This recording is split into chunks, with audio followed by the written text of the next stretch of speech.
gloire au Seigneur, gloire à Dieu, gloire à Dieu. Quel grand jour aujourd'hui pour un nouveau numéro du grand plateau d'Allo Grossesse dans vos maisons et dans tous les supports. Toute histoire commence avec la volonté du cœur. Mais lorsque le cœur veut, mais que le cœur ne peut pas, alors là, les situations se rendent de plus en plus compliquées. Nous avons aujourd'hui une histoire qui va vous être racontée par la voix d'une femme qui a connu ce que nous avons intitulé pour cette émission « Le cœur veut, mais le cœur ne peut pas ».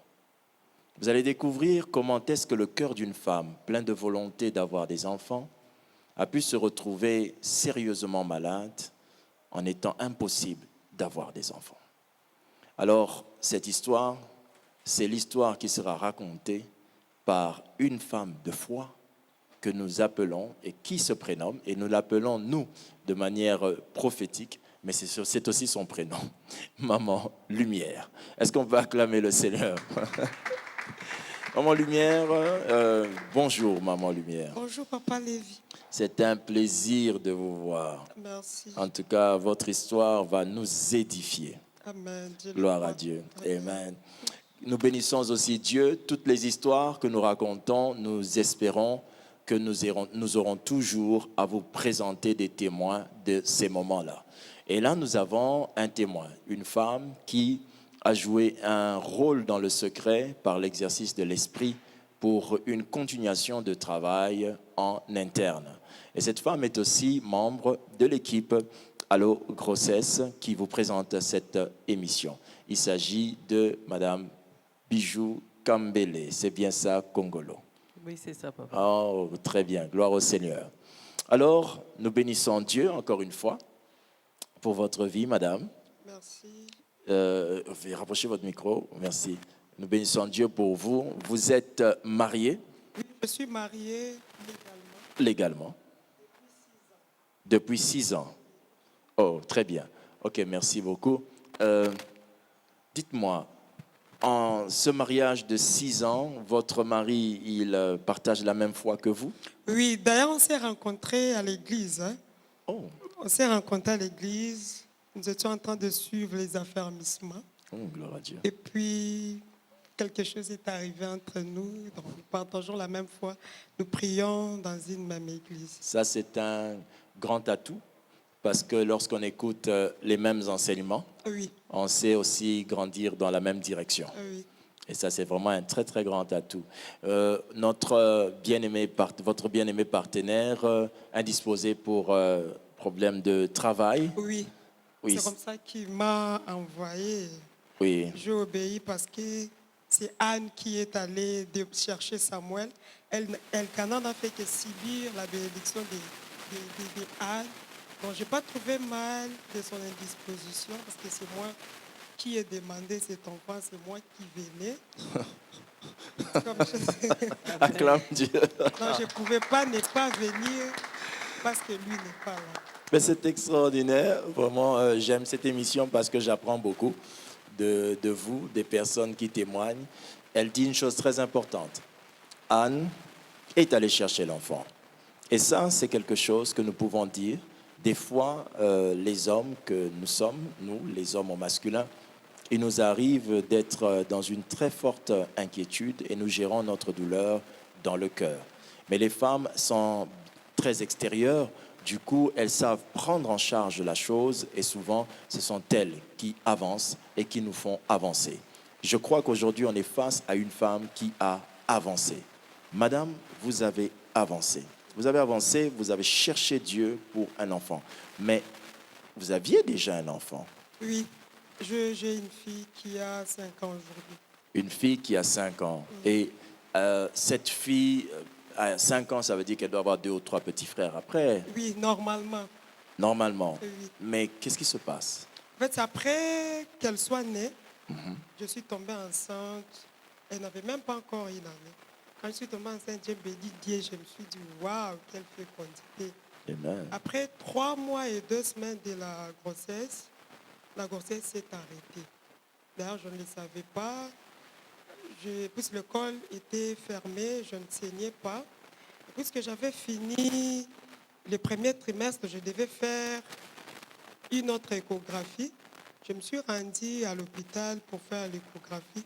Et c'est là où on m'apprend que la grossesse s'était arrêtée depuis 2 semaines.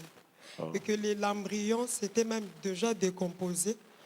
D'ailleurs, les médecins se demandaient comment tu dois être en bonne santé avec cet embryon décomposé en vous. Madame, c'est dangereux.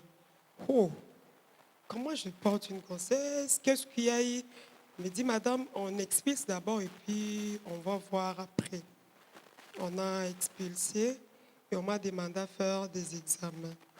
Je n'ai pas voulu faire des examens parce que je me disais, je n'ai pas de problème et Dieu me fera encore grâce. Mais, excusez-moi, Après- maman.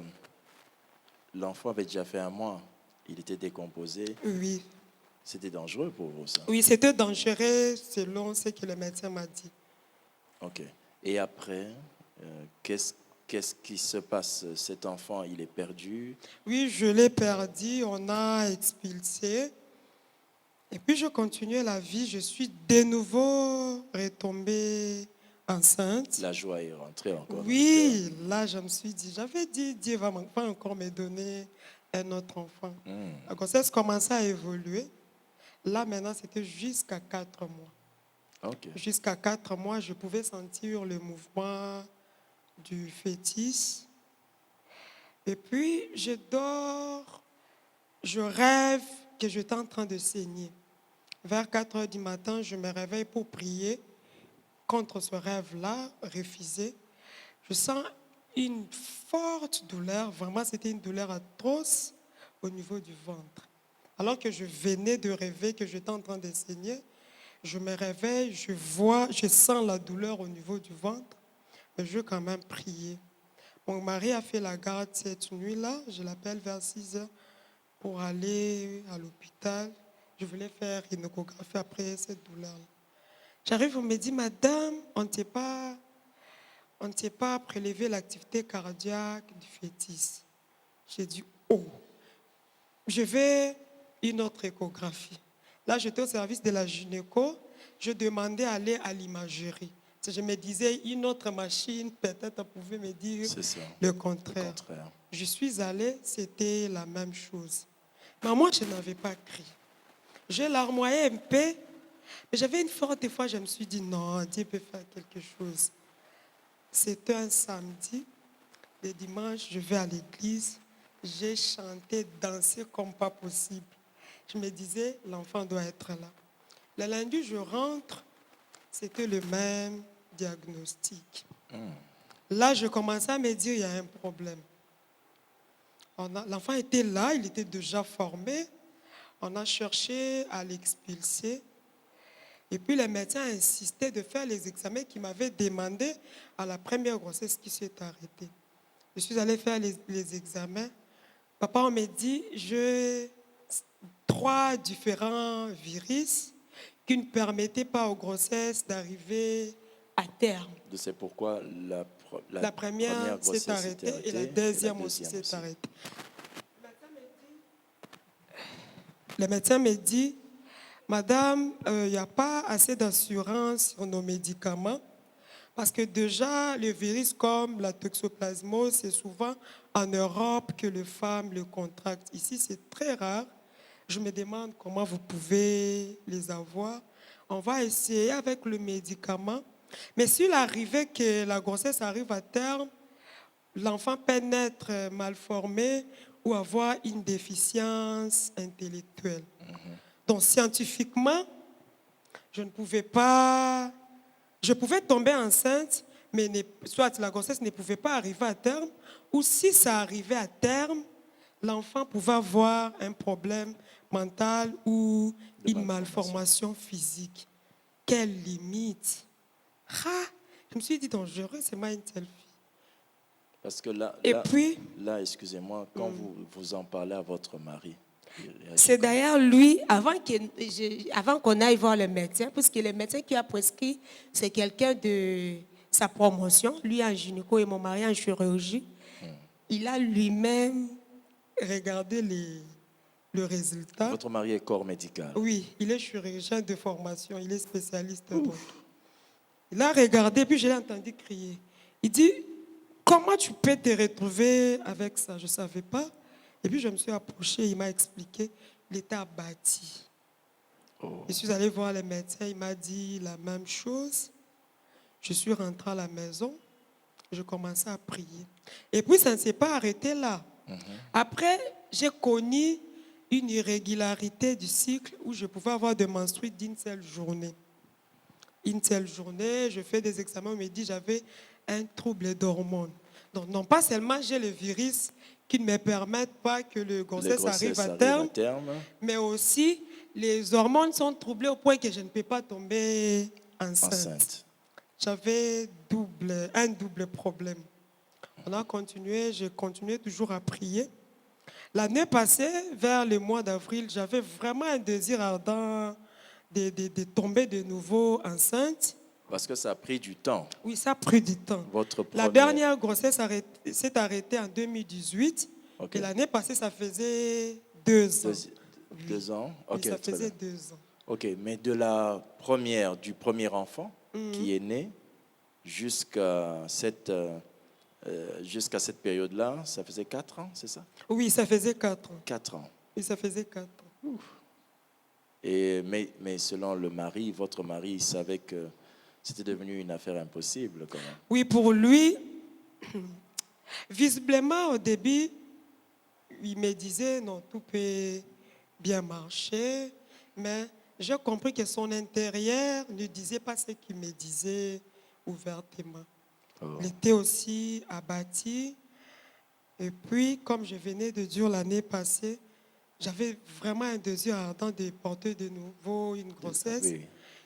Et puis, finalement, c'était la COVID. Donc, impossible d'aller vers les médecins, gynécologues pour les consultations.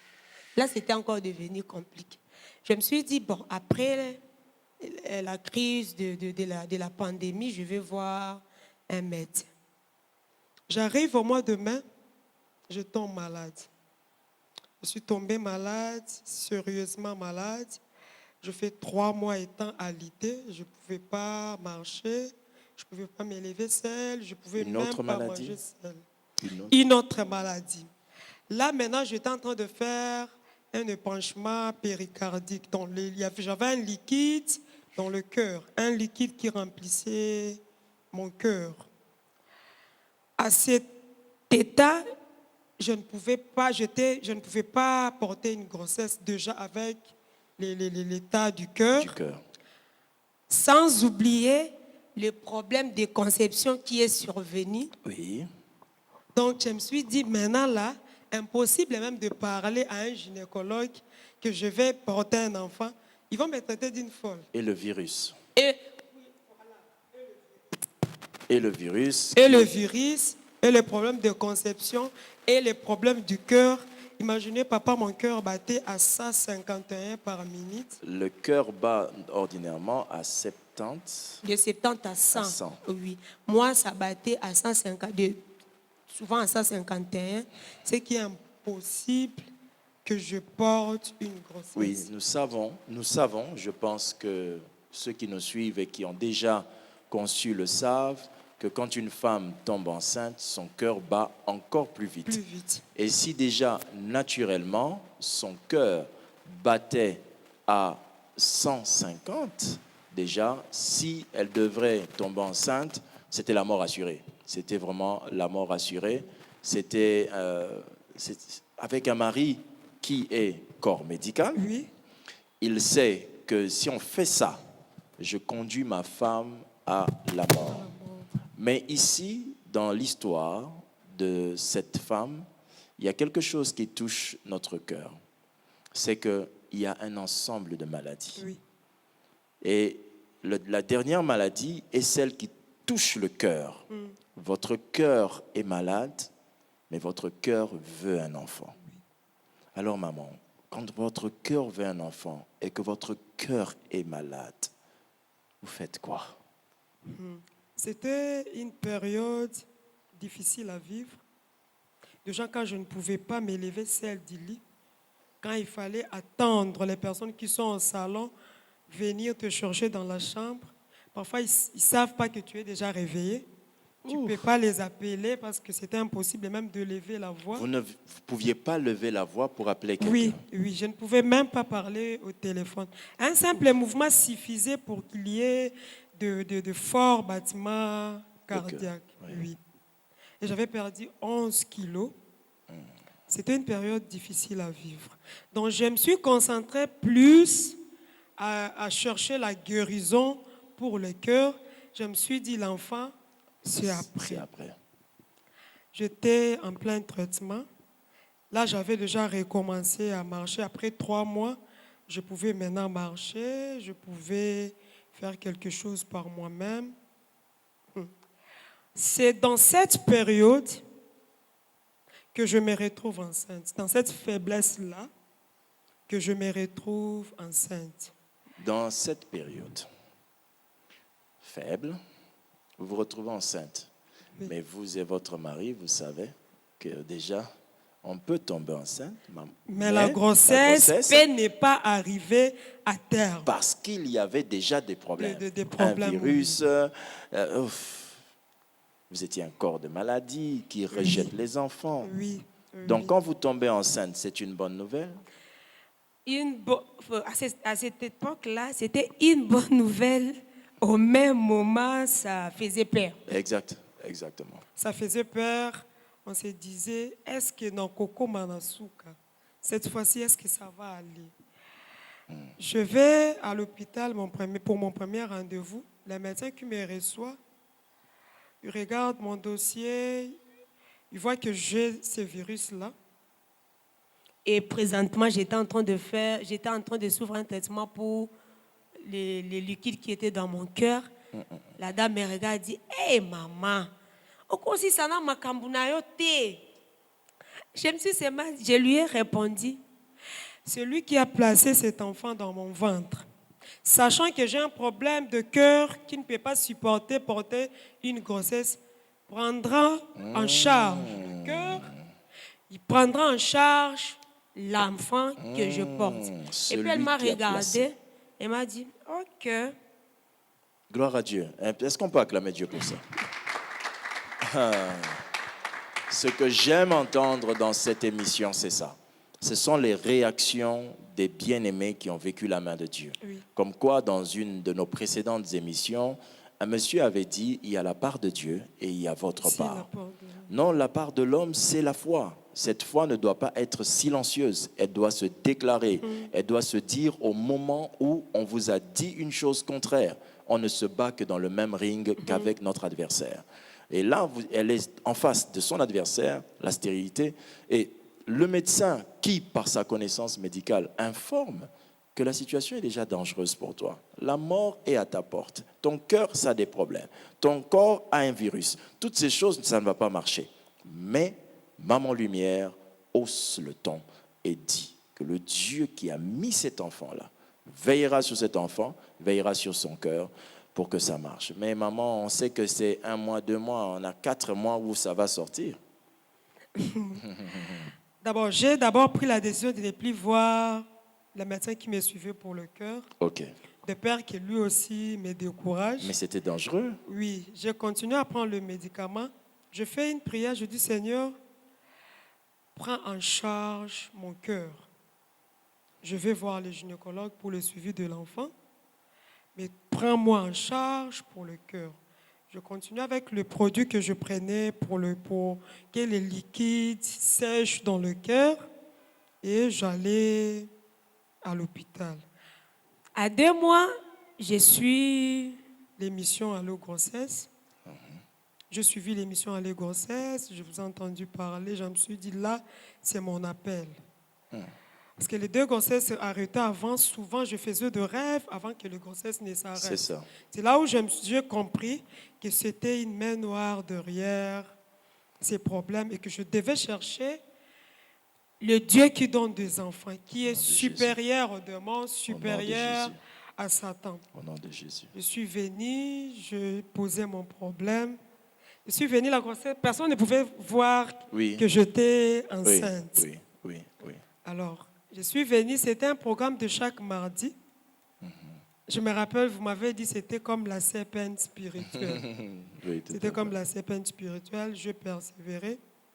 Mais parfois, le chemin de la foi est aussi difficile. Hein. Oui. Je comprends pourquoi Sarah a demandé à Abraham, malgré la promesse, Sarah pouvait dire à Abraham, fais l'enfant avec Agar, bien qu'ils avaient la promesse. Parce qu'au cours de cette grossesse, je commençais à avoir des contractions au 4e mois, de fortes contractions au 4e mois, sans compter les palpitations qui ont recommencé parce que j'avais une grossesse, sans compter les crises d'asthme à répétition. Des fois, j'avais peur.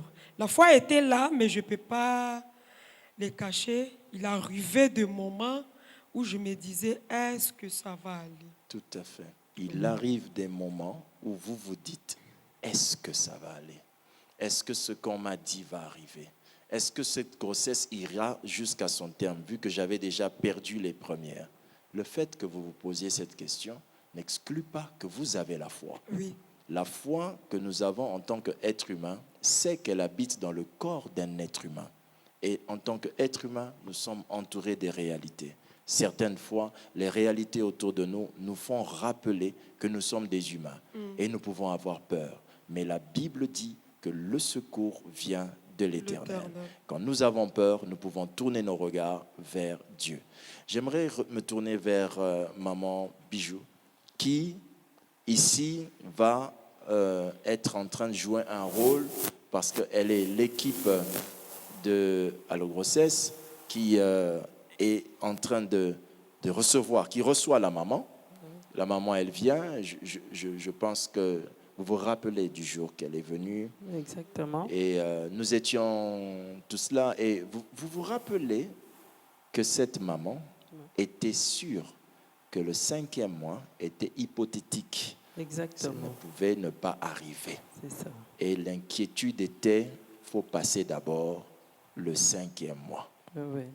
Qu'est-ce que vous retenez de cette période-là? Bon, ce que je peux retenir de cette période-là d'abord, quand je vois Maman Lumière, je dis réellement, il y a un Dieu dans le ciel. Amen. Alléluia. C'était une femme chrétienne, mais une femme qui avait vraiment perdu la foi et qui avait très peur. Tout à fait normal.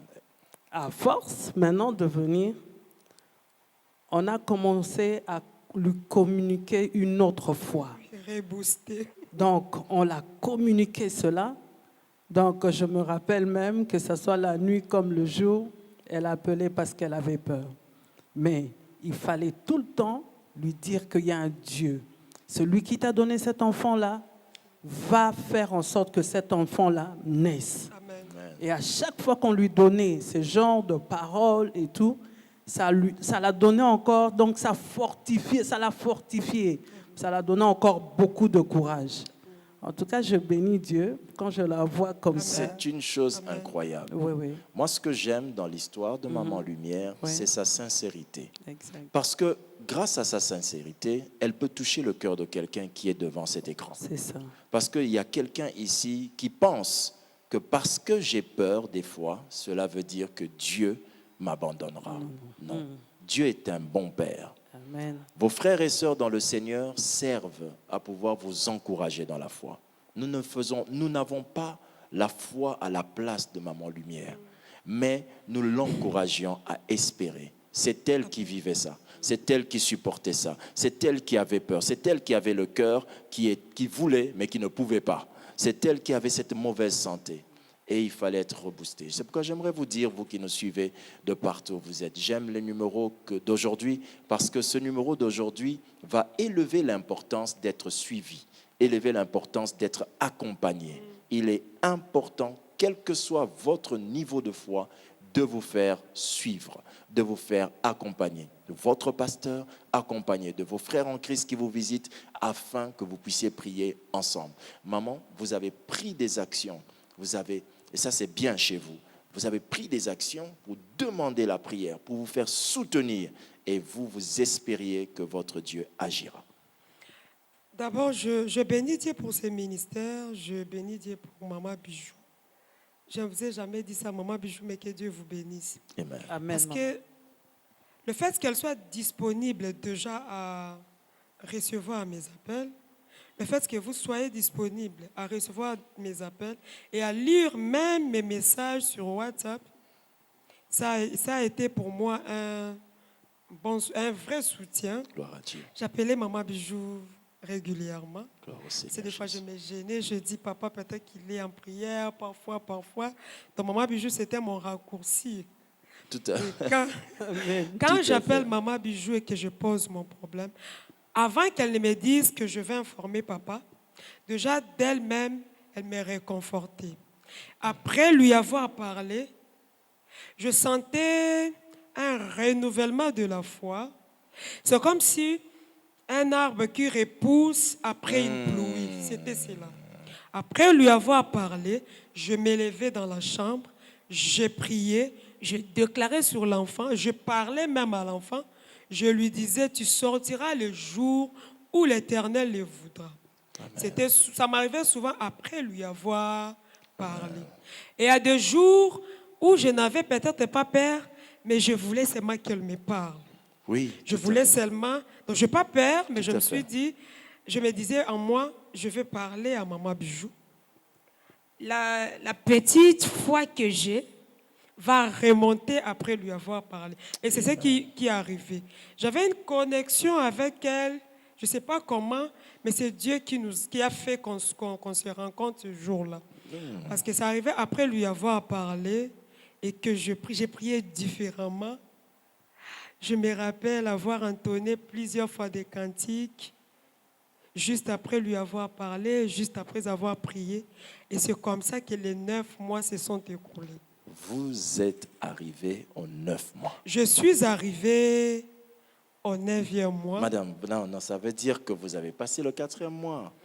Oui, parce que les grossesses s'arrêtaient souvent entre 3e et 4e Le 4e mois. Au 3e mois, Avant d'arriver au 4e mois, à moi-même, je me disais,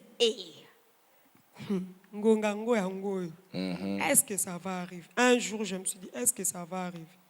Et puis, je suis venue ce jour-là, je ne savais pas que papa n'allait pas recevoir ce jour-là. Ils étaient en train de faire des travaux ici. Oui. Je suis arrivée, j'étais seule. Gloire à Dieu, je vous ai rencontré et je vous ai dit, papa, c'est la fin du 3e mois. Vous m'avez tenu la main, vous avez prié, vous avez déclaré. Et je suis rentrée à la maison, je me suis dit, je suis en train de passer la mer Rouge. Je ne vais pas sombrer, je vais traverser de l'autre Acclame bord. le Seigneur, acclame le Seigneur. J'aimerais rendre grâce à Dieu parce que ici, il s'agit de Jésus et de Jésus seul. Mais Jésus utilise des hommes et au travers des hommes qu'il utilise, nous savons qu'il peut le faire pour chacun d'entre nous. Si vous vous approchez de Dieu, certainement, ça sera par un canal d'un humain ou un canal d'une émission animée par un humain, comme celle que vous êtes en train de suivre ici. Mais derrière tout ça, le grand acteur, c'est Jésus-Christ lui-même. Et cette histoire, nous sommes passés, nous avons passé le 4e mois. Elle est partie, et avec des prières faites au nom de Jésus. Et elle est partie. Jésus a-t-il veillé sur sa parole? Il a veillé sur sa parole comme pas possible. Oh, Je suis en train de... Maintenant, là que je parle, je vois le verset passer en moi. Confiez-vous à l'Éternel, vous serez affermis, et à ses serviteurs, vous réussirez. gloire à Il y a Jésus. des versets bibliques, quand on lit, si vous n'êtes pas face à une situation, vous lisez et ça passe. Il faudrait qu'on se retrouve devant une situation, là vous lisez avec un autre œil, avec une autre intelligence. Parce que le fait de venir régulièrement, le fait d'être soutenu par le prière et le réconfort, ça m'a aidé de vivre les 9 mois sans stress, même quand je pouvais me dire que peut-être éco-simbaté. Alors, une brèche, je viens, Maman Bijou me dit, j'étais à 3 mois je crois, Maman Lumière, vous voulez avoir quel enfant, un garçon ou une fille? J'ai dit, ah, maman Bijou. Non, Lukaku, moi, quel que soit sexe. Mais si Dieu me demandait, je lui demanderai de me donner un garçon.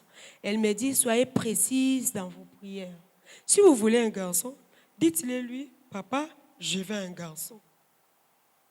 Je viens la semaine qui a suivi. Non, je n'avais pas encore dit à maman Bijou que je voulais un garçon. Elle me dit, Dieu me dit, vous aurez un garçon. Maman Lumière, est-ce que vous avez un sexe Ozo, Luka, Nzamba Pesa? Elle me dit, maman Bijou, je n'ai pas de préférence. Elle dit, non, soyez précise. Mais moi, Dieu vient de me dire qu'il vous donnera un garçon. À 3 mois, il est impossible de connaître le sexe de l'enfant. Donc, je ne me suis pas précipitée pour aller faire une écho et savoir si ce que Dieu a dit par maman Bijou était vrai ou non. Oui. Mais, arrivé au 5e mois, je devais quand même faire une échographie. Je devais faire une échographie. Et j'arrive, le médecin me dit, ah, je vois comme si c'était un garçon, hein? Mais il faut une autre échographie dans 2 semaines pour confirmer. J'ai dit, hey, je ne vais même pas retourner pour la confirmation. C'est déjà un garçon. Gloire soit rendue à Dieu, acclame le Seigneur. Dieu connaît le genre d'enfant qu'il veut nous donner. Et quand Dieu peut le dire avant, c'est parce qu'il a déjà tout arrêté. Oui. Aujourd'hui, Dieu vous dit que je veux te visiter. Il a déjà arrêté cela. Il a déjà prévu cela.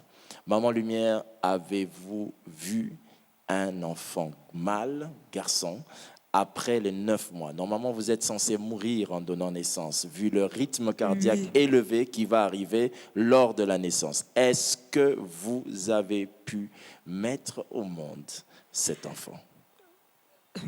Je suis un garçon qui a 5 mois et 2 semaines. Les garçons, oui. Vous avez mis au monde un garçon? Oui, j'ai mis au monde un garçon. Non, un garçon, c'est un garçon. Vous l'avez mis au monde un garçon. Et c'est un garçon. Vous l'avez coupé les cheveux pour qu'il donne l'air d'un garçon ou bien c'est un garçon? Est-ce que nous pouvons venir avec le garçon miraculeux de cette maman? Est-ce qu'on peut acclamer le Seigneur pendant que le garçon arrive? Gloire soit rendue à Dieu. Acclame jusqu'à ce qu'il soit dans les mains de sa maman. Ouh, c'est bel et bien un garçon superbement beau, bien habillé. Je convoite tes chaussures. Merci. Gloire à Dieu, très charismatique le garçon. Merci, c'est papa. un garçon. Oui, c'est un garçon. Et le diable ne s'arrête pas quand il veut quelque chose. Oui. C'est à nous de persévérer parce que quand... Pourquoi le dites-vous? Je suis allée accoucher.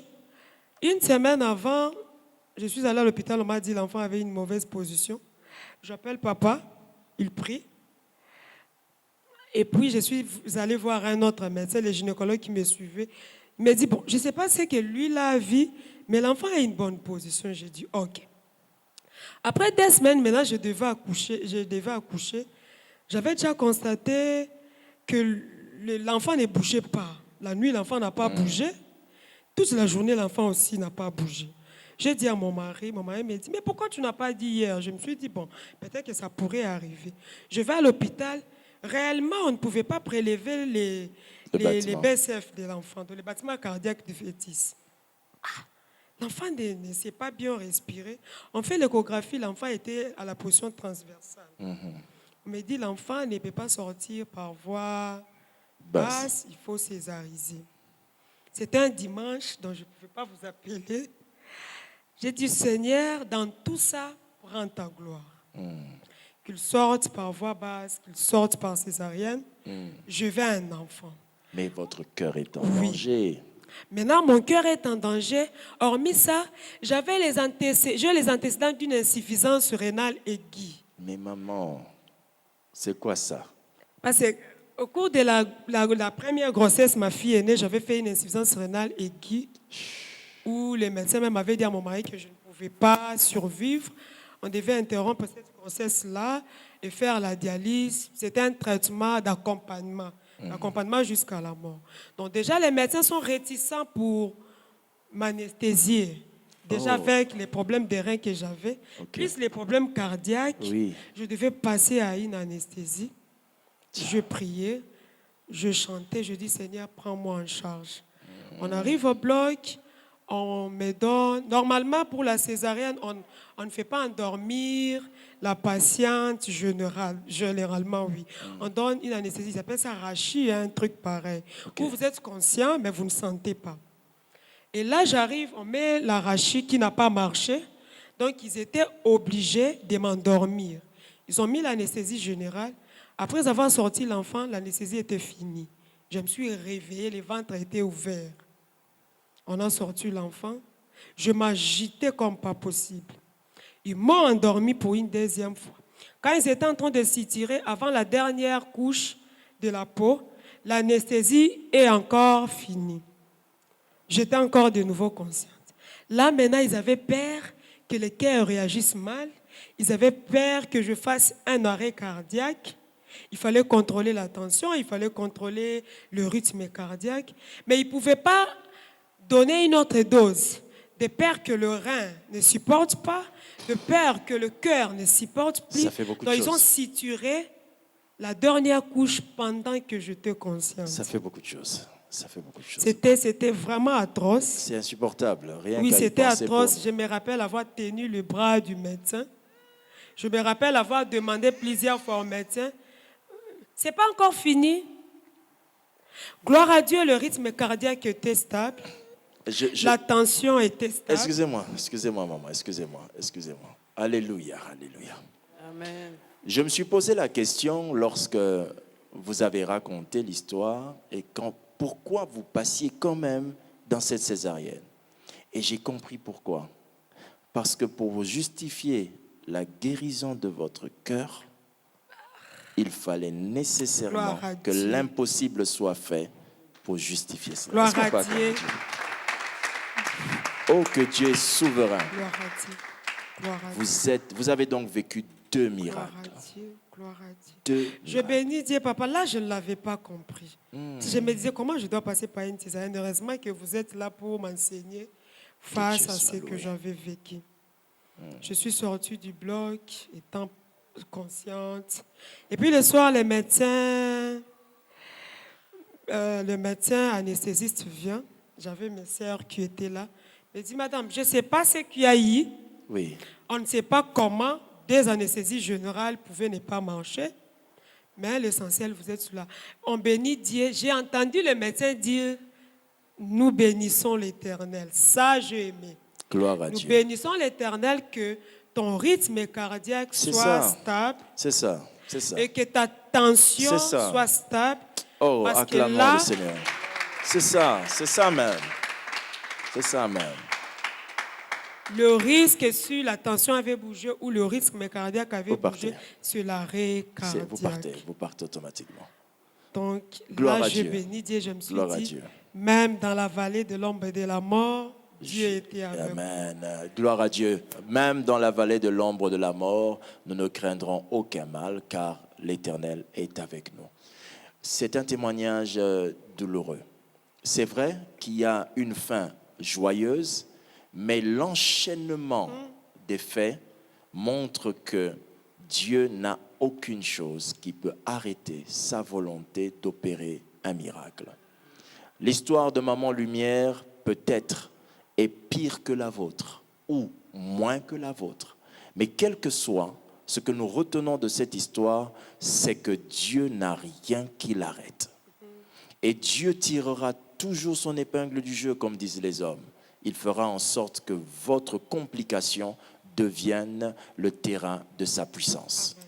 Il y a aujourd'hui quelqu'un, Maman Lumière, qui traverse cette situation, qui a des maladies, qui a des myomes qui en enlèvent, ils reviennent. En enlèvent, ils reviennent.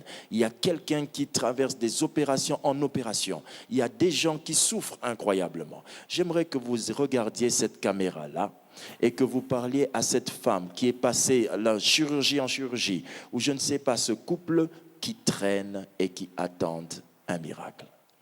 J'aimerais dire à une maman qui a un problème de stérilité ou à quelqu'un qui est dans un centre hospitalier avec une maladie, que le désert, le mur de Jéricho, la mer Rouge n'ont pas empêché que les Israélites arrivent à Canaan. Amen. Tout ce que vous pouvez connaître aujourd'hui, croyez en Dieu, persévérez dans la prière. Et si vous vous sentez faible, cherchez des personnes qui pouvaient vous soutenir dans la prière. Gardez la foi, Dieu est le même, hier, aujourd'hui et éternellement. Ce qu'il a fait avec moi, il le fera avec vous. Il le fera mieux que ce que je vécu et vous viendrez témoigner comme je l'ai fait aujourd'hui. Alléluia. Acclame le Seigneur, s'il te plaît.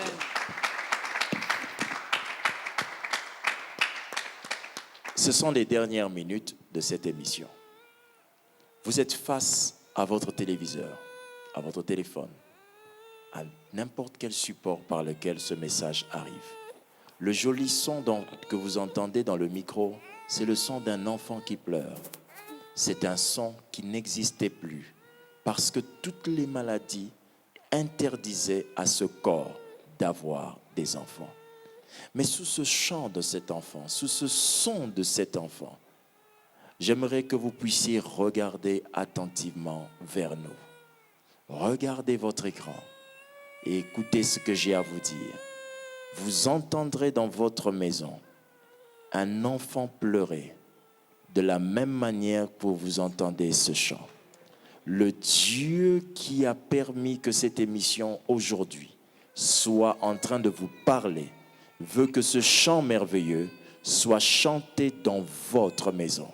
Madame, vous serez mère. Monsieur, vous serez père. La Bible dit, multipliez-vous et remplissez la terre. Dieu ne vous le propose pas, mais c'est un ordre. Vous allez voir votre corps obéir à cette réalité. La maladie qu'il y a dans votre corps disparaîtra. Elle laissera place à la puissance illimitée de Dieu. Et si vous croyez cela, prions ensemble. Tendre Père céleste, dans le précieux nom de Jésus-Christ de Nazareth, je prie pour cette femme et pour cet homme, pour ce couple en attente d'enfants ou en attente d'un enfant qui ne vient toujours pas en second lieu. Pour ceux qui sont donc dans une stérilité secondaire, je viens prier pour ce couple, pour tous ces couples, et je demande que la puissance de guérison divine entre dans les corps, guérisse les imperfections, guérisse les limites, guérisse tout ce qui empêche à ce que la réalité de fécondité puisse venir. Par la puissance du nom de Jésus, je commande à toute force maléfique qui bloque la fécondité dans ce mariage de quitter dans le nom de Jésus-Christ.